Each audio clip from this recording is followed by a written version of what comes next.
Good evening, everyone. Good evening. My name is Lono Moma. I am a wife, I'm a mother, I'm a daughter, a sister, a pharmacist, and the proud owner of Springfield Pharmacy.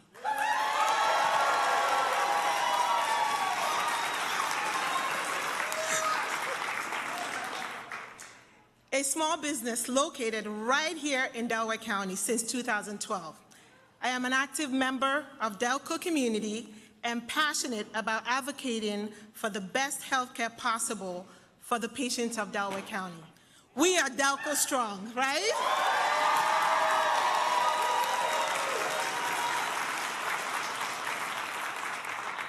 As a daughter of immigrant parents, I experienced firsthand the importance of hard work and perseverance.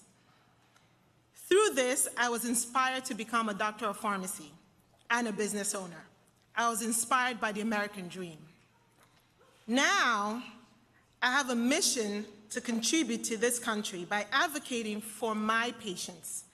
I constantly fight for lower drug costs, bridging healthcare gaps, standing up to the middlemen, the prescription benefit managers, and big corporations, all to support and give back to our community.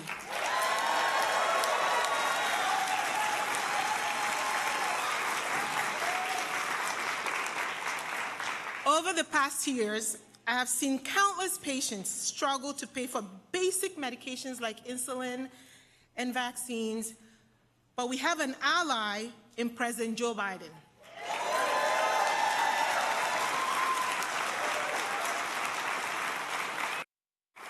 The $35 insulin program and the no-cost vaccine program have been lifelines for patients through his Inflation Reduction Act. So that's awesome. That is awesome. Also, through President Biden's work to improve our economy, we've been able to create new jobs in my business, helping other members of our community to obtain gainful employment.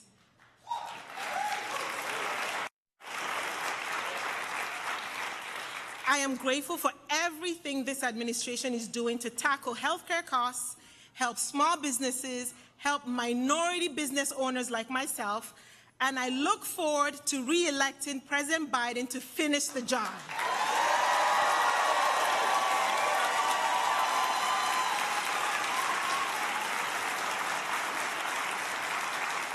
So now, everyone, it is my honor, my pleasure, to introduce to you the First Lady of the United States, Dr. Jill Biden, and the President, Joe Biden.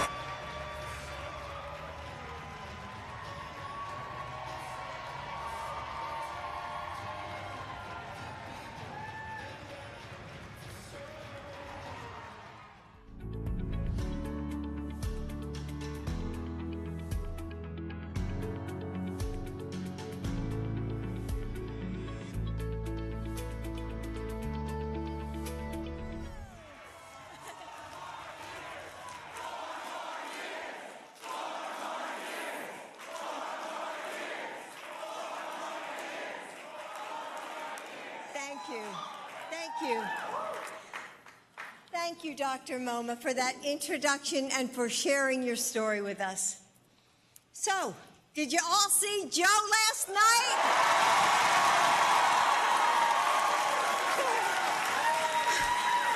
Wasn't he on fire? I was so proud of him. You know, he gave such a strong speech and set out a clear vision of where we've been and where we're going.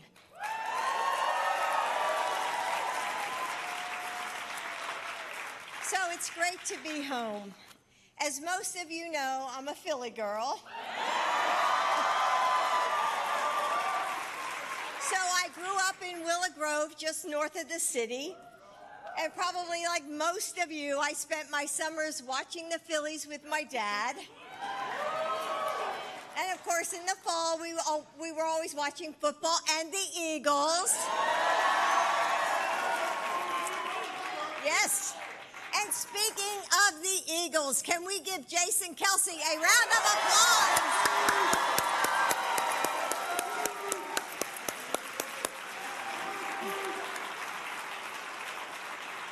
We're gonna miss him, aren't we? Yeah. So last night, Joe showed the world what I see every day. It's what drew me to him when we first met, I think, honest to God, Joe, 50 years ago.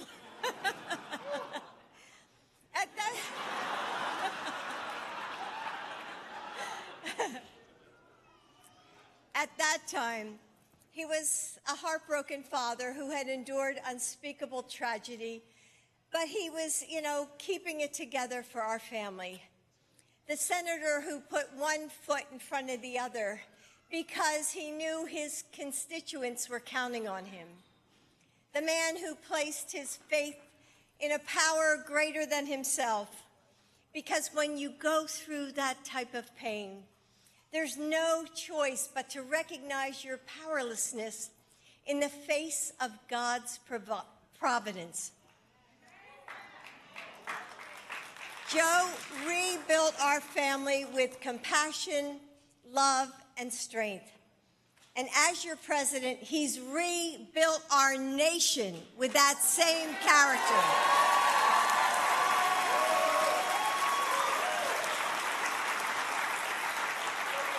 Joe knows how serious the stakes are in this election. Courts that are stripping away our most basic freedoms. MAGA Republicans that are trying to drag us back to a dark and dangerous place. Extremists waging battles over our bodies, our choices, and our futures. We are the first generation in half a century to give our daughters a country with fewer rights than we had. Joe is working tirelessly to defend our freedoms, our future, and our democracy.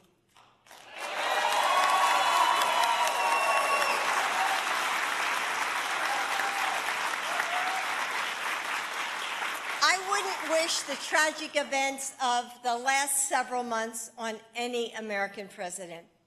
But I'm so grateful that Joe is our president during these uncertain, tumultuous times.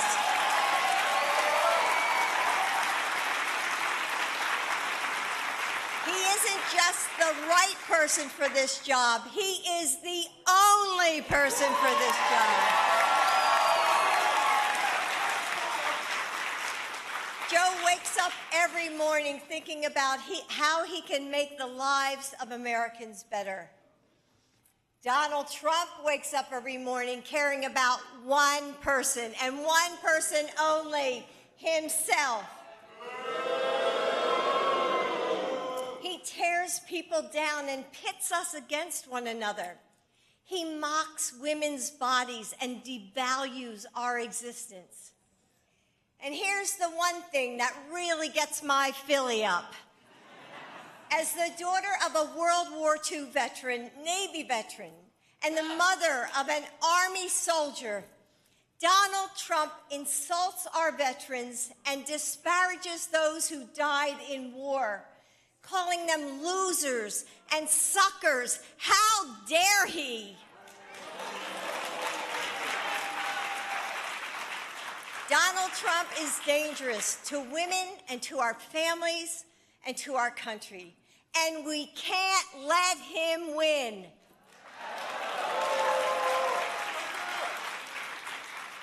We can't wake up the day after the election like we did in 2016, terrified of the future ahead of us, thinking, oh my God, what just happened? What are we going to do now? No, we must meet this moment as if our rights are at stake, because they are.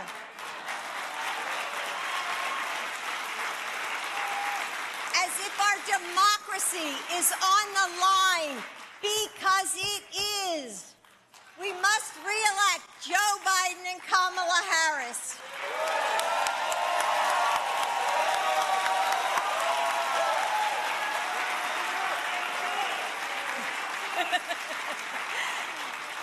And that starts here in this room with all of you. So please help me welcome my husband, the 46th President of the United States, Joe Biden.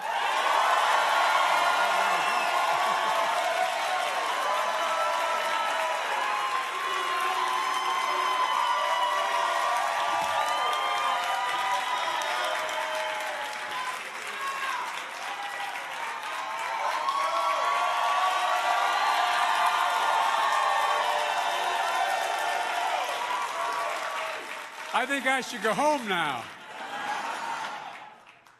Hello, Delco. I'm Joe Biden. I'm Jill Biden's husband.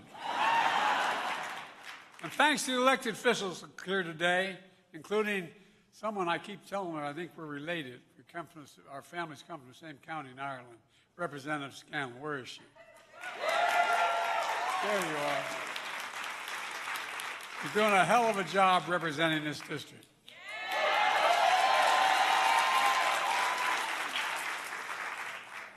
If you're tired, you probably watched my address last night.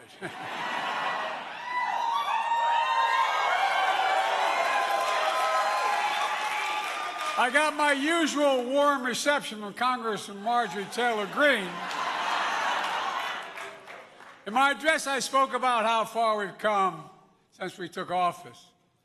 I talked about how much is at stake. Folks, our freedoms really are on the ballot this November. Donald Trump and the MAGA Republicans are trying to take away our freedoms. That's not an exaggeration. Well, guess what? We will not let him. We will not let him. Last night in the U.S. Capitol, the same building where our freedoms came under assault on January the 6th, we talked about another Alabama. 14 months ago, she and her husband welcomed a baby girl thanks to another Alabama, thanks to the miracle of IVF. She scheduled treatments to have a second child, but the Alabama Supreme Court shut down IVF treatments. Across the state, unleashed by the U.S. Supreme Court decision overturning Roe v. Wade. She was told her dream would have to wait. What her family has gone through should never have happened. And folks, do you know why it happened? I'll tell you why. One reason, Donald Trump. He came to office determined to overturn Roe v. Wade. In fact, he's bragged about it repeatedly, that he's the reason it got overturned. He got his wish. And states are passing bans, criminalizing doctors, forcing rape and incest victims to leave their state to get care. And now, MAGA Republicans and Donald Trump want to pass a national ban on the right to choose, period. Well, take it seriously, folks, because that's what they're heading for. Hear me loud and clear. This will not happen on my watch.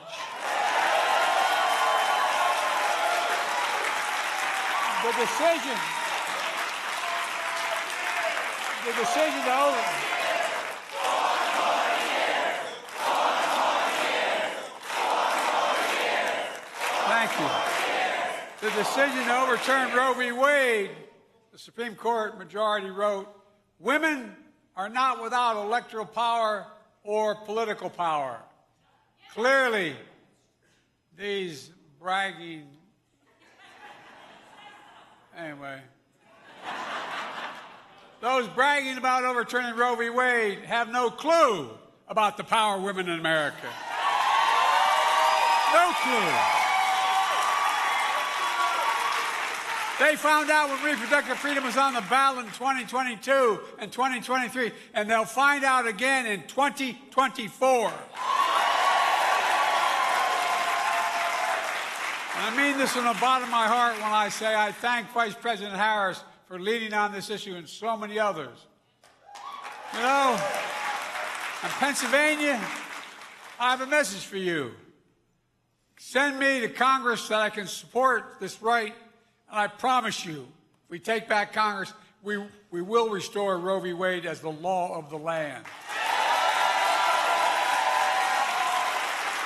Look, I came to office determined to get us through one of the toughest periods in our nation's history. And we have. I inherited an economy that was on the brink, Now our economy is the envy of the world. 15 million new jobs in just 3 years. That's a record in American history. Unemployment hit a 50-year low. 800,000 new manufacturing jobs and counting. As I said when I started, where is it written that we can't be the manufacturing capital of the world again? Wages are up and inflation is coming down. Inflation has dropped from 9% to 3%. We made so much progress, so now let's talk about the future we can build because we have more to do. Look, the future where the days of trickle-down economics are over and the wealthy, the biggest corporations begin to pay their fair share. God love them. For example, Americans pay more, as the pharmacist can tell us, the doc can tell us, for prescription drugs than anywhere else in the world. It's wrong. And I've been fighting the pharmaceutical industry since I was in the Senate for over 30 years. But guess what? We're ending it. In the law I proposed and signed, no one, not one Republican voted for it, but we finally beat Big Pharma. Instead of paying $400 a month, for example, on insulin for seniors, they only have to pay $35. And by the way, it only costs $10 to make. They're still paying, they're still getting a big profit. But look, I'm not stopping there. Let's cap the cost of insulin at $35 a month for every American who needs it, not just seniors. I finally beat Big Pharma, and now we're giving Medicare the power to negotiate lower prices for prescription drugs, just like the VA does for our military. This doesn't just save seniors money, it's saving taxpayers billions of dollars, cutting the deficit. Now it's time to give Medicare the power to negotiate lower prices for even more drugs. You know, it's going to save the taxpayers another $200 billion. Already saved $160 billion off your taxes because the Medicare doesn't have to pay that bill. Folks, starting next year, the bill I got passed, we're capping the total prescription drug cost for seniors on Medicare at $2,000 a year, even for expensive cancer drugs that cost $10,000, $12,000, $14,000, $15,000 a year. And my goal next year, let's do that for all of America. All of America. Let's cap prescription drug costs at $2,000 a year for everyone. And folks, the Affordable Care Act is still a very big deal. Over 100 million Americans can no longer be denied health insurance because of pre-existing conditions. But Donald Trump has announced he wants to repeal the Affordable Care Act. And his Republican colleagues tried 49 other times in the last since Obamacare was passed. But it's not going to happen on my watch.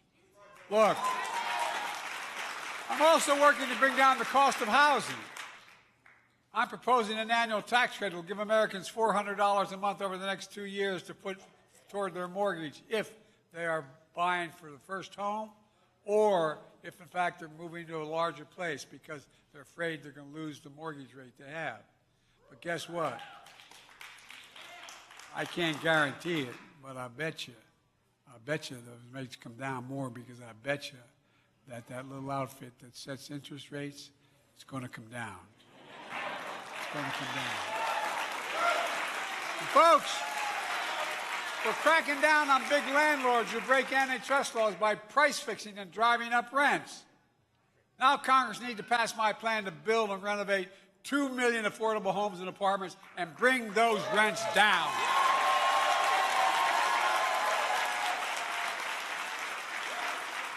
And by the way, a lot of my Republican friends, that's costing a lot of money raising the deficit. Guess what? We cut the deficit.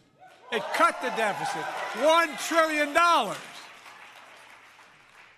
last guy ballooned the deficit. We passed a budget deal that will cut another $1 trillion over the next decade. They kept trying to get out of it, but they finally agreed. And now it's my goal to cut the federal deficit by $3 trillion more by making big corporations the very wealthy. And I'm a capitalist, by the way. You can go make $1 million, you make $1 billion, good for you. But pay your taxes.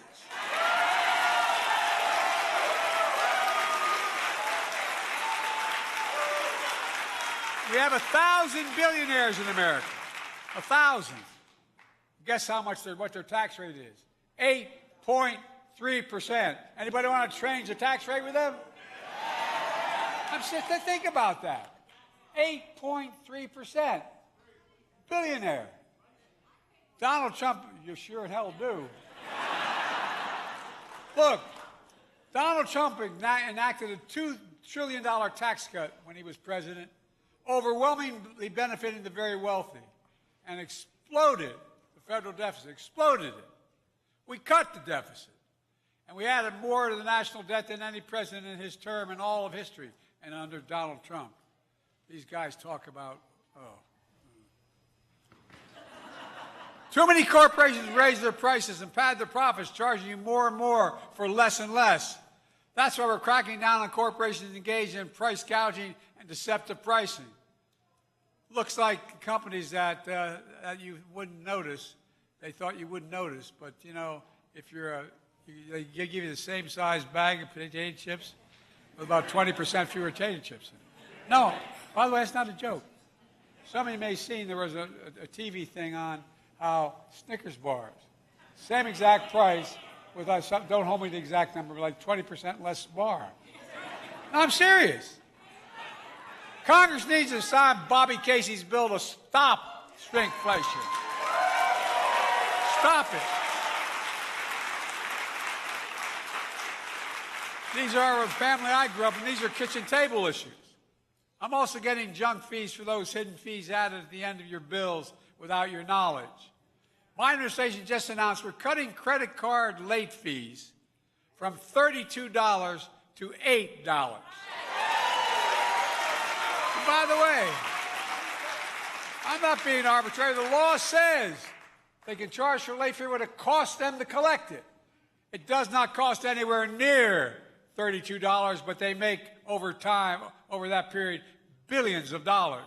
Literally, it stunned me. You got 450,000 people paying those late fees.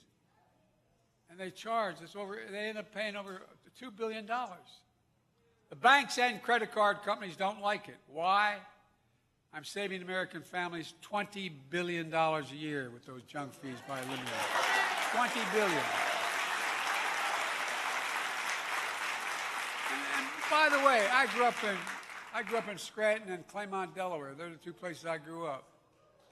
And you know what? It made a difference in my household if you had to pay an extra $50 a month, $100 a month for things that wasn't fair. It matters, and so does this. Folks, does anybody think the tax code is fair? No, I mean it. I'm serious. I don't. I'm going to keep fighting like hell to make it fair. Under my plan, nobody making less than $400,000 a year, which I'd never made until I became president, will pay 1 penny in additional tax. Nobody, not 1 penny. But big corporations will finally have to begin to pay their fair share. No, really, this is just fairness. It's about fairness and decency. This is not we're not making this stuff up. In 2020, you may remember, this was a big fight I had with the Republicans. In 2020, 55 of the largest corporations in America made $40 billion in profit and paid 0 in federal taxes. Well, I was determined to change that. And guess what? Not anymore. Thanks to the law I wrote and signed, big companies now have to pay a minimum of 15%. It's only 15%. It's still less than working people pay in federal taxes. This time, we're going to raise the minimum tax to corporations at least 21%.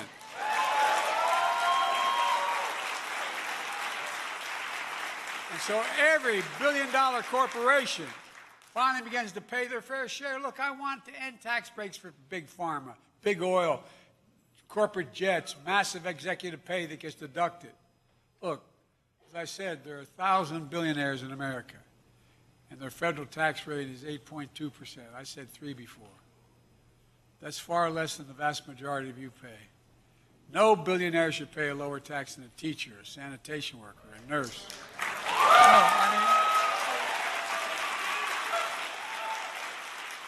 That's why I propose not the highest tax, the minimum tax of 25% for billionaires. Just 25. And guess what? You know how much money that would raise over the next 10 years? $500 billion. And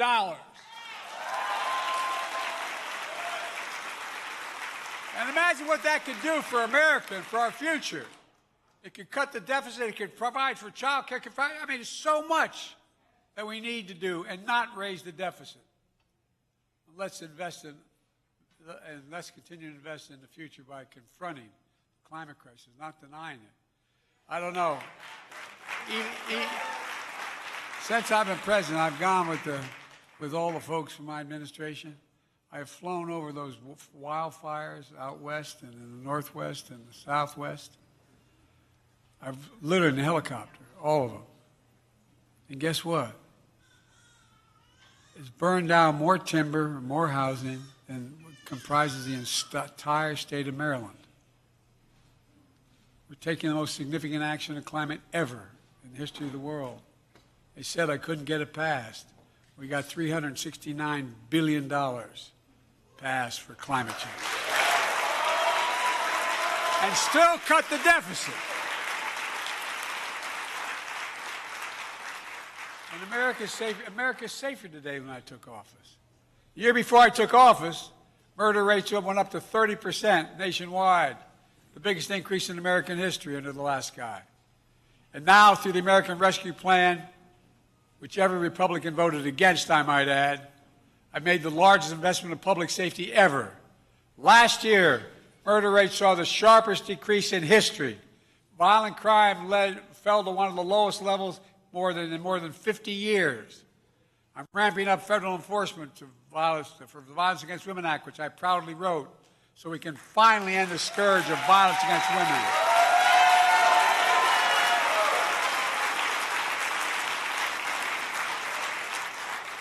These guys fought taking away guns from domestic abusers. I mean, I don't know where they... We beat the NRA when I proposed and signed the most significant gun safety law in 30 years. Now we have to beat NRA again. I'm demanding a ban on assault weapons and high-capacity magazines. I did it once.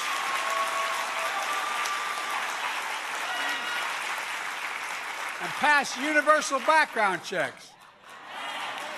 Repeal the immunity that protects gun manufacturers. Look, imagine if tobacco had the same limitations, companies, that gun manufacturers. The only major corporation in America, industry in America, that you cannot sue is gun manufacturers. Think about that. Imagine if that had been the case with tobacco. How many more people would be dying of cancer? Look, there's a lot more to say, but I'm keeping you standing too long. I know. I know.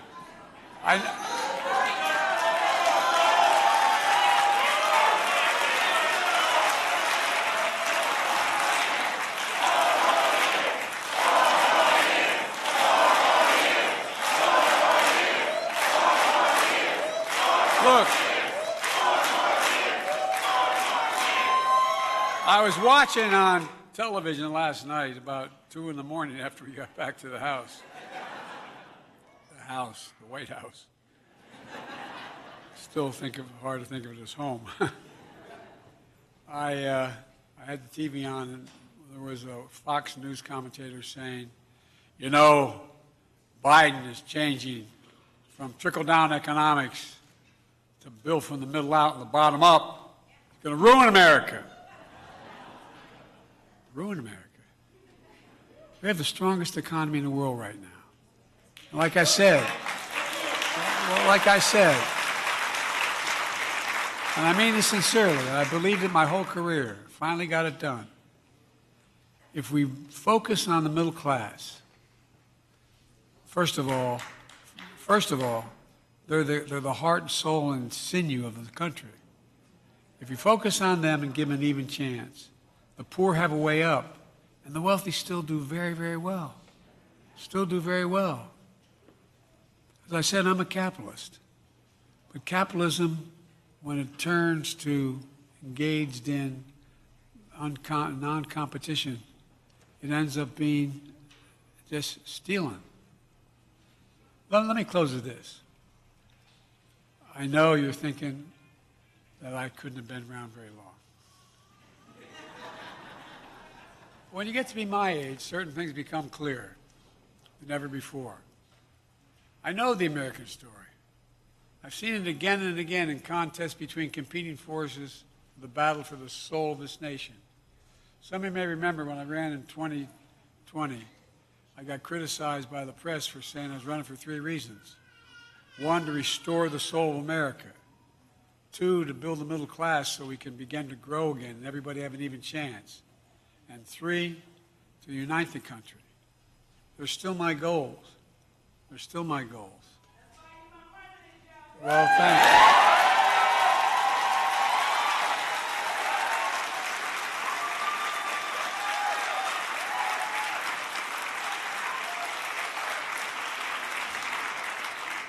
Because the soul of the country is who we are. Look, you know, did you ever think, those of you who are over 40, did you ever think we'd be in a situation where we talk to each other like we talk these days? Why you see things that we see that no matter how tense things were, and they were really tough in other parts of our history, where you ride down the street and there was a Trump banner with a FU on it and a 6-year-old kid putting up his middle finger. Did you ever see, no, I'm serious. Did you ever think you'd hear people talk the way they do? Look, it demeans who we are. That's not that's not America. Those of us who want to pull America back into the past and those who want to move it into the future. My lifetime has taught me to embrace the future. I mean it sincerely. Freedom, democracy, a future based on the core values that have defined America. Honesty, decency, fairness, equality. Just treating people just fairly. No, I really mean it. We don't always live up, but that's the American creed. Donald Trump sees the story differently. He sees a story of resentment, revenge, retribution. I've been working like hell to unite Europe, NATO, and make sure Ukraine doesn't get crushed by this dictator in Russia.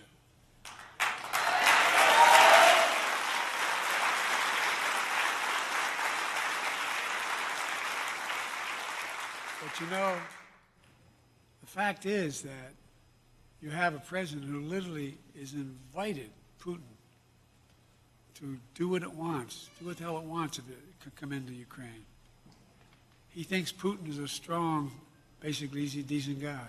You know who he's meeting with today down in Mar-a-Lago? Orban of Hungary, who stated flatly he doesn't think democracy works. He's looking for dictatorship. The only member of NATO. That's who he's meeting with.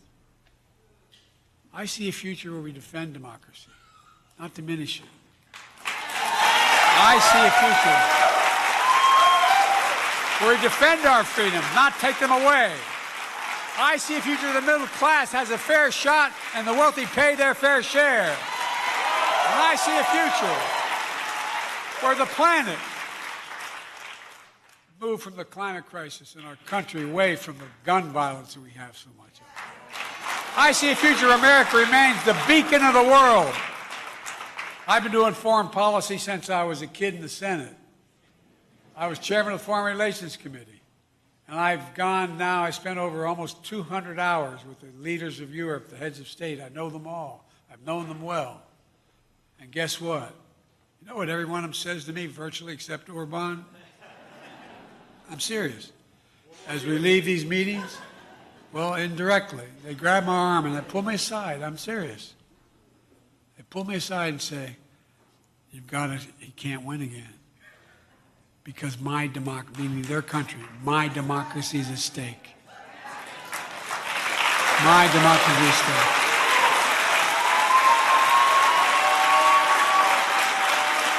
Folks,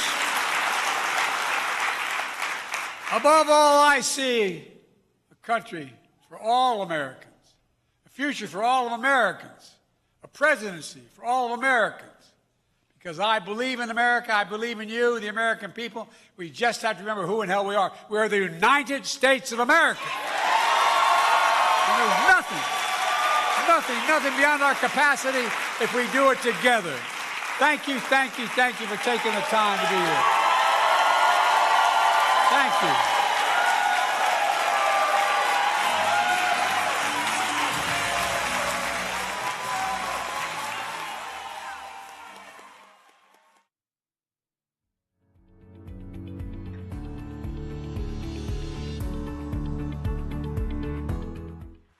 She talked about how she fell in love with me. I had to ask this woman 5 times to marry me. 5. And finally, the 5th time, I was down in South Africa trying to see Nelson Mandela when I was a senator. I came back to her apartment in Wilmington, Delaware, and I got off the plane. I knocked on the door. I said, Jill, you got my Irish up. I'm asking you one more time. Only one more time. Not when, but will you marry me? She goes like this. Okay. I tell you what, she did it. Married a Philly girl.